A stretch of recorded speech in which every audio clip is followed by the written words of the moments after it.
Today we're going to make a grocery bag out of an old t-shirt. Our first step is to take off those sleeves.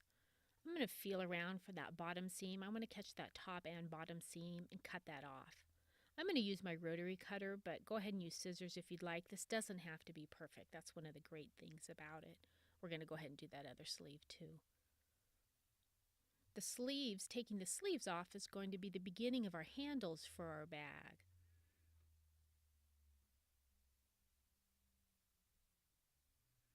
We need to deal with that neckline next. Now, that neckline certainly isn't big enough for groceries to go in and out of, so we need to go ahead and cut some off. I'm going to go ahead and smooth that out just a little bit.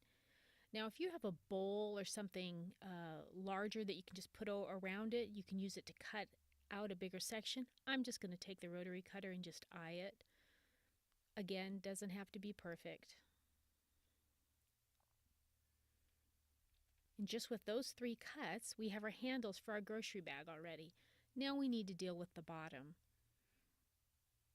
Now, since groceries are going to go on here and it's going to be a little bit heavy, we do want to keep that seam on the bottom. Don't take that seam off.